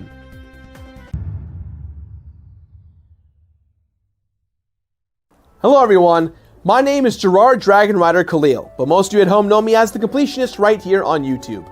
And welcome back to part 4 of Final Fantasy VII Month. Now we are nearing the end of our in-depth look at the main game. Today, we will spend a good amount of time focusing on the completionist aspects of this game, including the Master Materia, top-tier weapons, limit breaks, and other side quests such as fighting the big weapons. Our guests join us one last time to help us wrap up the plot of Final Fantasy VII. So, without further ado, let's dive into Disc 3. Last week, we saw Sephiroth's biological father, the mad scientist Hojo, use the cannon to blow open the path to Sephiroth's final resting place, the Northern Crater. All that's left is the final showdown. Wait, why are we doing an entire episode if all we gotta do is go fight Sephiroth? Easy. One word, closure. Closure for the characters, closure for us as gamers, and closure is the last thing you need on the journey through loss, and discovering who you really are. Disc 3 is the closure disc, and as the completionist, I have my own special closure I need from this game as well. So, let's put the creator on hold for just a second and delve into some side quests. You know, Final Fantasy VII, like, that was the defining RPG of 1997. That was the defining RPG of probably that decade. You know, of the 90s. That's saying a lot, so maybe I shouldn't say that. But, one of them, by far, in terms of storytelling, in terms of gameplay, in terms of telling this epic... I mean, quite literally, it was an epic. It wasn't just a video game. It was this piece of art, you know, that aspired to so much more than the sum of its parts. I guess that's true, right? Like, games now, like, it feels like, you know, there's a lot more effort going into it, but in a different way. Like, it's all about production as opposed to like this world building shit, right? Like, I don't feel like there are games that are as robust as those old RPGs were, where like there's all kinds of shit happening. Like, the only games I can think of that compare to that kind of feeling are like Fallout or Skyrim. It was definitely a fun conclusion, but I think that there's a lot of things that when you beat the game, if you didn't do all the side quests, you didn't go back and experience everything that the game had to offer. Like, if you didn't do all of Vincent's storyline, you missed a lot that was in the game. And the thing is, you didn't need it in order to complete the game and complete the story. Because really, it feels like, even though you have a giant cast of characters, it feels like after Aerith's death, it really is, at least cinematic-wise, just about Tifa and Cloud. And that's what they focus on the entire last part of the game. For me, that was just like, I would pick up the game and I'd be like, you know, I'm tired of doing the storyline. What can I do today? Oh, let's go bleed some chocobos, or let's race some chocobos, or let's go to this place, or you know, we'll go to the Gold Saucer and take part in the fighting arena. You know, there was just so much on offer besides the storyline, and the storyline itself was just immense. So the fact that they offered you that much extra was a real good thing for me. Part of the reason Final Fantasy VII is so wonderful is that it fleshes out the world of Gaia with plenty of extra stuff to try that has nothing to do with the main plot.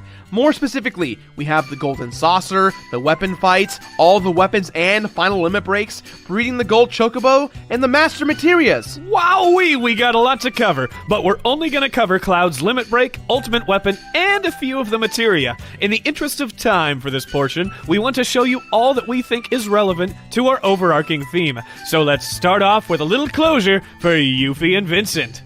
Back in Disc 1, when she stole the party's materia, we learned that Yuffie has an identity crisis of her own. Yuffie's family rules Wutai Village, and after the Wutai-Shinra War, even though a reactor was never built, Yuffie's father, Godo, gave in to Shinra, and Wutai was reduced to a tourist attraction, a shell of its former glory. It leaves Yuffie feeling torn. Wutai's loss of spirit makes her feel ashamed, like her people are cowards. Yuffie doesn't know whether she should do what she thinks is right and fight Shinra tooth and nail, or follow the complacent path of her people, loss and identity in its own special way, all rolled into one. Upon a return visit to Wutai, Yuffie is able to take on the trial in the pagoda in the back of the village. You fight just as Yuffie through 4 bosses until you reach the top, where you discover your last opponent is none other than Godo. The fight is brutal, and in the end, both Yuffie and her father are left exhausted on the floor. It leaves them feeling a sense of mutual respect, and afterwards, Godo explains that fighting just to show they're still mighty makes the Wutai clan no better than the Shinra. What's really good for the village is finding the balance between strength and determination, and that will put a stop to the constant fighting. It brings Yuffie's arc to a close, and you also get the Leviathan Materia and Yuffie's final limit break all creation. So, it all works out, closure found. Now, on to Vincent. Once you get the submarine in the cave where you found the Key of the Ancients, you can keep exploring along the western wall until you find a passage leading outside to another chamber behind a waterfall. If you have Vincent in your party, an event will trigger once you're inside. Vincent recognizes a voice he hears in the cave as belonging to his lost love, Lucrezia. Vincent and Lucrezia are forced to face their past and confront the fact that she is Sephiroth's mother. She spends all of her time in the cave, agonizing over the rumors of his death, and being conflicted over whether or not giving him a mother's love would have changed anything. Lucrezia asks Vincent if the rumors of his death are true, and instead of telling her that her son might be responsible for, I don't know, the end of the world, Vincent tells her Sephiroth died.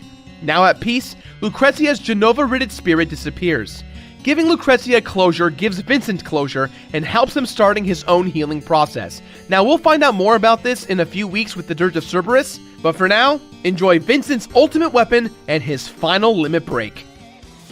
When it comes to limit breaks, you can simply obtain them all by doing a few specific quests, but as we said earlier, we're only going to discuss one limit break in depth, and that is Cloud's Omni Slash. In order to get it, you need to survive several battles in the Golden Saucer's battle arena. Also, important to know, you cannot teach people their final limit break until they've learned the rest. Cloud's limit break Omni Slash shows the exact desperation of when one man comes to a certain point, when he must fight back with everything he's got. So just for you guys, here's Omni Slash in its beautiful execution.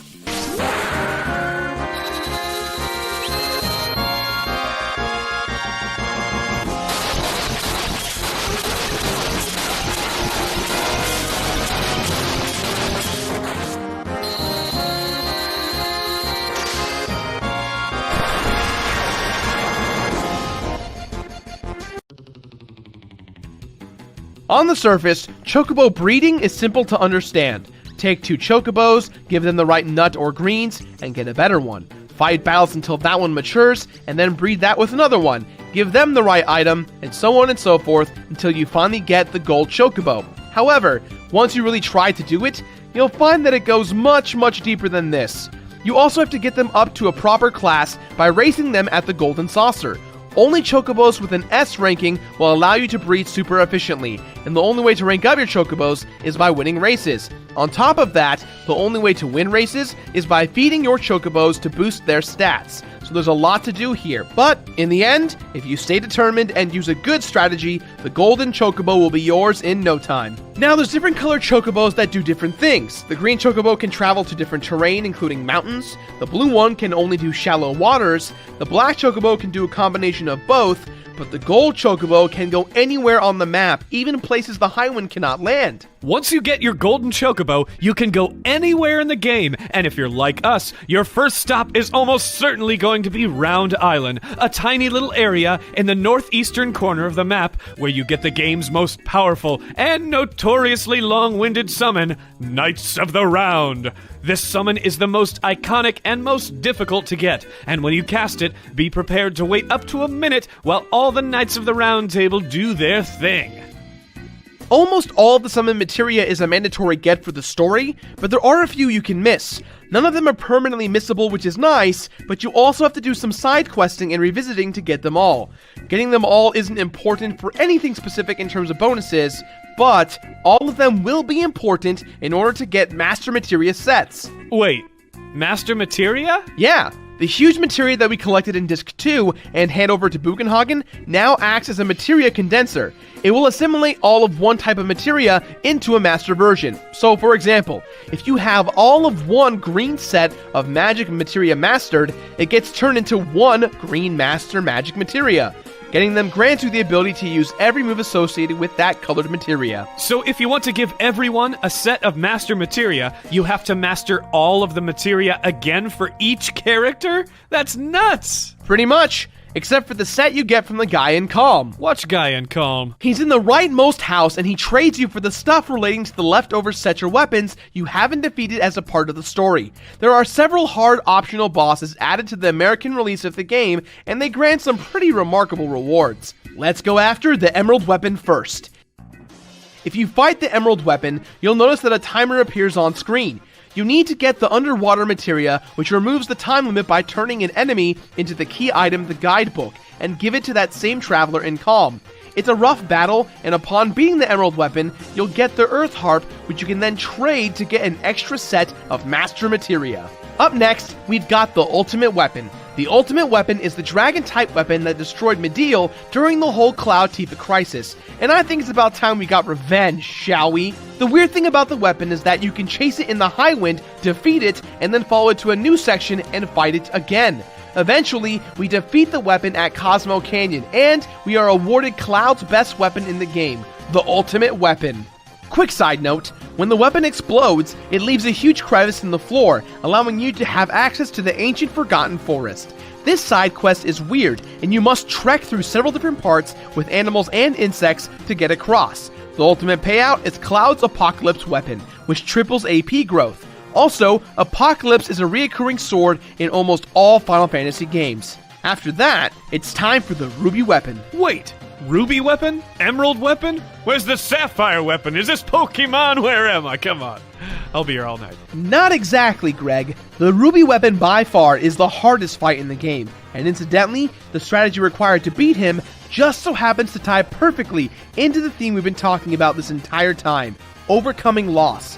The weapon is only vulnerable when one of your characters is alive, and it has the ability to remove party members from the battle. Plus, it's constantly doing this, confusing you and making it hard for you to function normally. Using the mechanics of the game, it forces you to move past loss and all the bad stuff it brings with it in order to win. And it's only through using the Hades summon, i.e. Mastery of Death, that you're able to slow him down at all.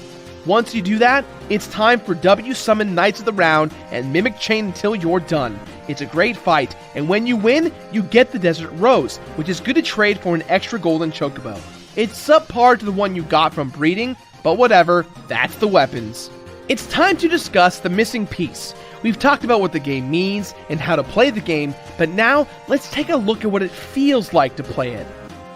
It was a pretty big part of my childhood. Like, I was a part of like web rings and like Emily Gregg was like a big influence on me. She was like a huge Final Fantasy VII fan artist, and she did like comics and stuff.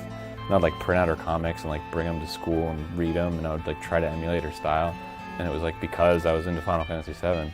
I'm what you would call a Final Fantasy nerd. So I had played Final Fantasy VI, Final Fantasy V, Final Fantasy, I think it was 4, which was 2 at the time, and I got a bootleg version of 5. That's how hardcore I was, because I don't know if people are aware of this. When I was a wee lad, 3 was 6, 4 was 2, 5 didn't exist, and 1, I don't remember what 1 was. Maybe it was 1 originally, I don't remember. And so I was so into them that I went and got all the different ones that are around. I was a big RPG nerd, and 7 was just, look how beautiful it looks! I need this next-gen console. And there's a lot of nostalgia with Final Fantasy VII. You grew up on this game, and when you're 12, when you're impressionable, this game, like, it helps mold you. You become that attached to it, and the storyline is great. And it's like any good storyline you see as a kid, you would remember. And a lot of people that are saying this is overrated are looking back in time from the point now where, like, this game changed, like, JRPGs and changed a lot of games, and a lot of today's games are based on some of these changes. So they're used to the changes. So to them, this is nothing special. This game is overhyped. But to people who were there and who played it, it was game-changing. It was the one. It was great. One of my favorite parts about it is the fact that like it was able to balance all that seriousness that we've been talking about with moments of levity and comedy and character building and, you know, relationships. And it goes back to the relationships, and that's my other favorite part actually is the dating scene. You know, and whether you're going on it with Barrett, Tifa, or Aerith, you know, like the fact that you could, depending on your actions, you could end up with any of those 3, and each one resulted in like a really interesting, deep character moment. That was either funny, like the Barrett thing's hilarious, right? Here's the 2 guys hanging out in the tram together, watching the fireworks, and it's like it's fantastic. It's comedy gold because it's, you know, these 2 bros just hanging out. You know, then you have Tifa, this like lifelong friendship and kind of this like will they won't they thing going on, which is great. And then Aerith as kind of like the go-to kind of heartthrob, the sob story, this poor girl forming that relationship. And the fact that each of those encounters was so incredibly different and so incredibly rewarding in its own way really speaks to the strength of the relationship building in that script. When people describe what it's like to play Final Fantasy VII, it's commonly done with rose-colored glasses. Or perhaps more accurately, they're merely describing what it was like to play Final Fantasy VII. 17 years on, the game is really starting to show its age, and while I wouldn't even be close to the first person to say it, while largely excellent, the experience has never been perfect. Archaic gameplay elements and technological shortcomings are abound in Final Fantasy VII. While we'll take some time to mention them here, we'd also like to explain that we are reasonable people, and we do realize that when reviewing a 17-year-old game, there's a huge amount of hindsight, which didn't exist back then, that colors our opinion of the game now. On the flip side, it is currently 2014, and ignoring the past 17 years of gaming when formulating our review seems a little silly. So let's just get right down to it.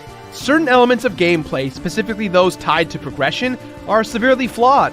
It is very common for this game to demand obscene amounts of time out of you for combat options that are necessary to fully completing the game, or optional and usually very meager rewards. For example, mastering a set of materia for everyone takes far too long. Doing it once is fine, and getting the extra set from the Emerald Weapon is acceptable, but the amount of time it takes to reach the point where it's even conceivable that you might defeat the weapons is outrageous. The Ruby Weapon alone is worse than every other enemy in the game put together. It took me 77 hours to legitimately level up all the characters to 99 with 3 full sets of Master Materia, counting the set I got from the Emerald Weapon. I can't even imagine doing that 6 more times. It would unquestionably stop being fun. And did you know that if you hit level 99, the game doubles in difficulty in the last battle? What better way to reward you for your hard work than making it feel like it doesn't matter? I know the intent was there, but the execution was untested, and even though they fixed this to some extent in later games, it does not change the fact that it didn't work here. Another rough patch was the enemy skill materia. There are 24 skills to get from enemies, 2 of which are permanently missable, and 6 of which require the manipulation materia. Nowhere in the game does it give you any indication of how to get these skills, and it would be almost impossible to get every single one without a guide. Also, as revolutionary as the graphics were at the time, the graphics in Final Fantasy VII really do not hold up well, especially the blocky ones used for the overworld. I realized that it was a weird transitional holdover from the cute chibi-style sprites of the SNES days, but it was a step that could have easily been skipped and later was in Final Fantasies 8 and 9 on the same console.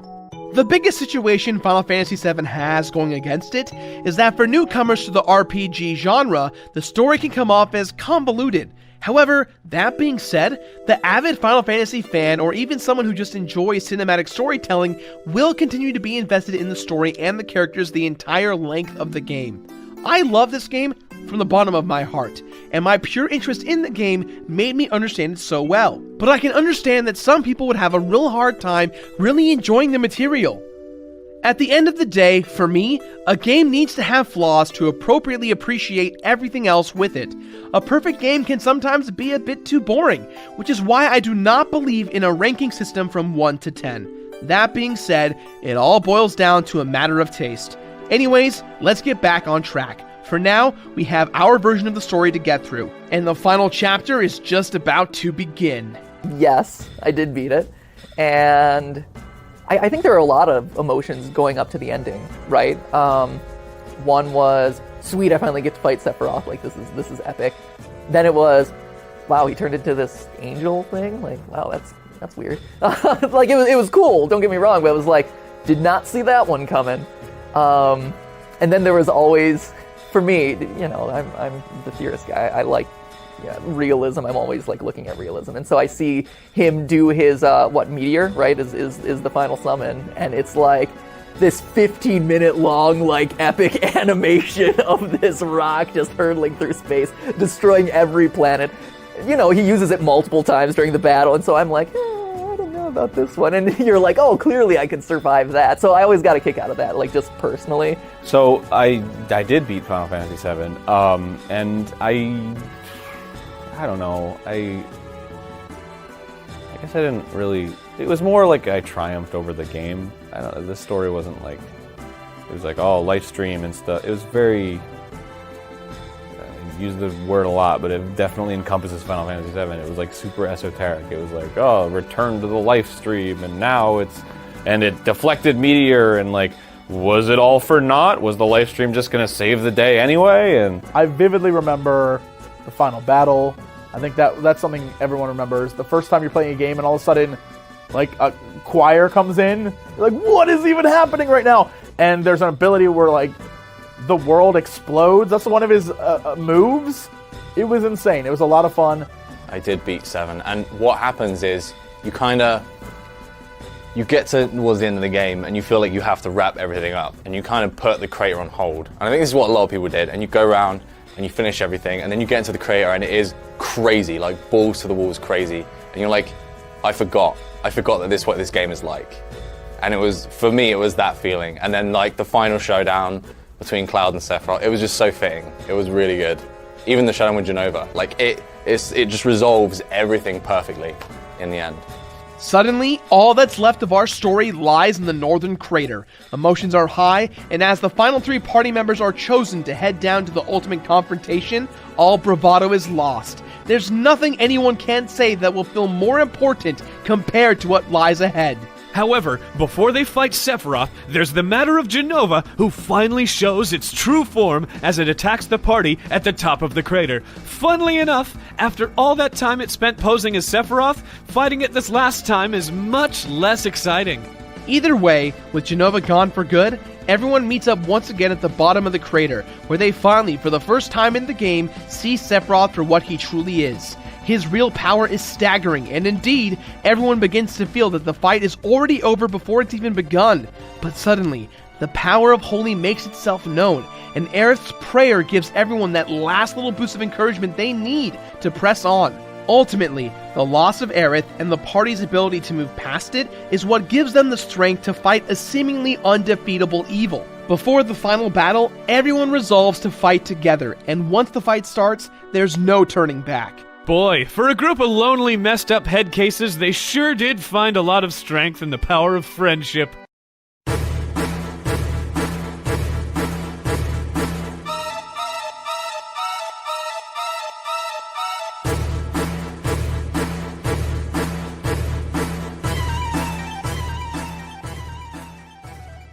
One winged angel blares from your television speakers. The fight is hard and complicated. Hell, Sephiroth has his own version of Knights of the Round, where we have to watch an abridged version of the meteor destroying our solar system and eventually hurt us really badly.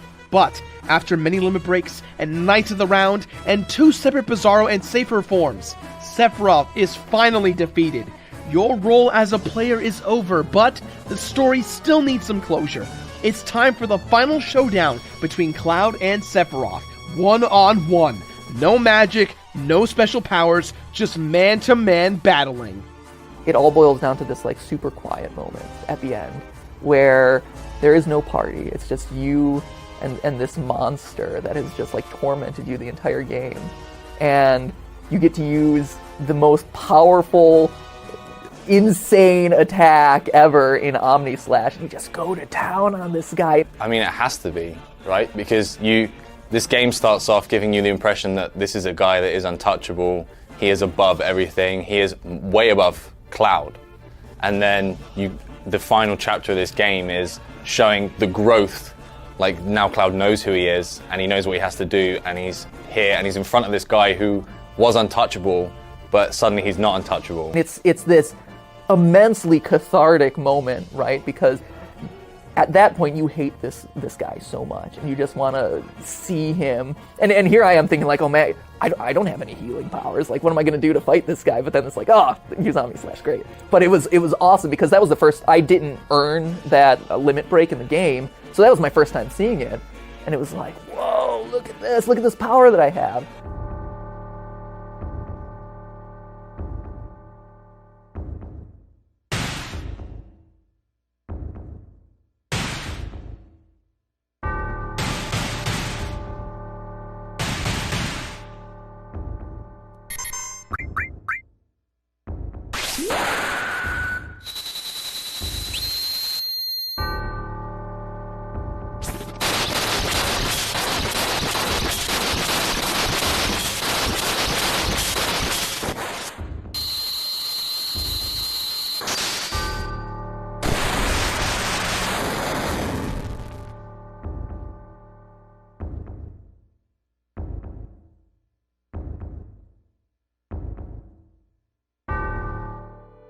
And when he's finally gone, all that's left is good.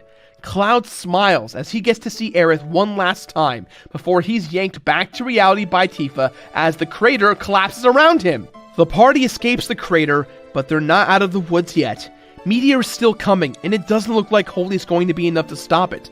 Things seem hopeless. Holy was summoned too late, and now its power is only adding to the destruction. But then, up from underneath the planet itself, comes the tendrils of the Lifestream. Aerith's power combines with that of the planet to save everyone. The path to rebirth is through death, and our themes of loss and identity wrap up around themselves for this ambiguous and yet somehow fitting end. As the credits roll, we can sit back and reflect on the journey we just endured. But before we go, we see Red 13 with 2 younglings, many years later, showing us what has happened to the planet. Midgar is filled with plant life and covered in green. We know deep down inside that the planet will be reborn. Like in modern games, they try to like perfectly emulate what the artist had, and then it doesn't work out right because it's a game. But Final Fantasy VII wasn't really about the game aspect of it. It was kind of about like the world aspect of it, and that felt really cool. And it kind of changed my perspective on like what a game could be, which is weird because after I had played it and finished it, and there was like this big like, oh, Final Fantasy VII is one of the best games ever. I had like this like hipstery kind of like, oh, well, no, it's not, because it's all bad and there's all these problems and blah blah blah. And there was like this time in my life where I like really hated on Final Fantasy VII, and I think for a while I actually believed it, but like it did like affect me as a kid. It was like a pretty big deal growing up to me. It's a very, very serious game that has moments of joy, and you're like, I can see that they enjoyed making this. It's a lot of fun. I mean, my impression of what happened was the reactors that were sucking out the live stream. Obviously, this left like Midgar was almost just a drainage pipe, right? A drain, and there was all these holes because they were draining out the live stream, and it was just the easiest place for the live stream to come up out of and get rid of all of that bad, all of that. So I think it was a cleansing in a way. It was a live stream cleansing what was like this awful city that was at the center of everything bad. I feel like it's time for me to probably go back and revisit it, just based off of this interview and talking about it and revisiting those moments and refreshing those memories, because I think I would get a lot more out of it and a lot of different things out of it at this point. It's interesting how artwork can really change based on where you are in life. Certain themes will speak to you more than others, certain moments will stand out to you more than others. You know, I played the game early on, and so like the more comedic bits really stood out to me. Now I'm older and in a very different place in my life, so probably some of the more mature themes would really resonate with me at this point. The characters have experienced loss, and they are, like, for better or worse, damaged goods. And then you, the player, by the end of Disc 1, you're a damaged player going into Disc 2 because you've lost a key party member. None of the other characters, if you're like me, you played with her most of the time. In your first group, you had your flower girl doing pretty much all the healing and doing all the work.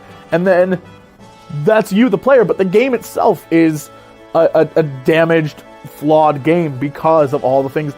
And I think that's what's great about Final Fantasy VII and great about video games, especially like the artful ones, is like any good pieces of art, they speak to you differently. And they're constantly changing, and they're constantly getting you to experience them in new ways. And I'm not a type of person to really go back and play a game again, because for me it's the completionist attitude, right? It's like, I did it, I checked it off my list. But sometimes you have to allow yourself the time to go back and really appreciate those important things in your life.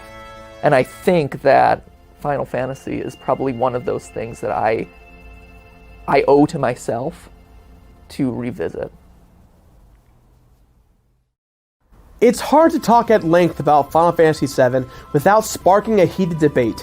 Most people can agree that this game was a well-made, high-quality production, at least at launch. But somewhere between now and then, more and more people have jumped up the hype wave more than anything. This is attributed to the game's admittedly confusing story, but let's think about everything so far about Final Fantasy VII, right? It's a game about loss and identity, but not just for Cloud or any other characters in the game. Final Fantasy VII sets out to create a feeling of loss and confusion within yourself too. Most obviously, whether you enjoyed it or not, this can be seen when you lose Aerith or when Cloud is replaced by Tifa and Cid at the head of the party. But what if there's more than that to this game? What if Final Fantasy VII is the video game version of a modern novel, where the structure of the work itself is tied into the theme it's trying to get across? Maybe Final Fantasy VII obscures the truth and leaves a little bit more of the story to be unclear so you can interpret it for yourself. So at the end, when you have total hindsight of the whole experience, you can apply what you felt as you took the journey and give the whole thing some personal meaning. Now, when I picked up Final Fantasy VII, it was during a time where I lost my own mother to dementia when I was very young, and everything this game did at the time struck so well with me. It made so much more sense, and as a kid, I was just a child during the whole thing, and it stuck with me. This extended review has been that for me, and I hope all of you at home got something from it too. This was my journey, and while there was some similarities, it's never going to be the exact same for every single one of us. Gaia feels real, and none of us are going to see every last inch of it. And so, even though I am the completionist, I'm happy to know there's always more out there for me to think about and interpret and see in this game. And for the first time in a long while, I do not want to give this a completionist scale of burn it to complete it, because, you know what, it's up to you guys at home to make the informed decision about it. I hope you all enjoyed our journey so far, but we still have to think about Zach's journey and what the theme of embracing your dreams is truly about. I want to say a very special thank you to Jimmy, to Alex for helping me write this series, to Greg for being so patient and kind with the creation of this whole thing, and most importantly, all of our guests who've been on the show, Aaron, Jesse, Matt, and Sam, and obviously all you guys at home. So, with that in mind, we'll see you guys next week for our in-depth analysis of Crisis Core Final Fantasy VII.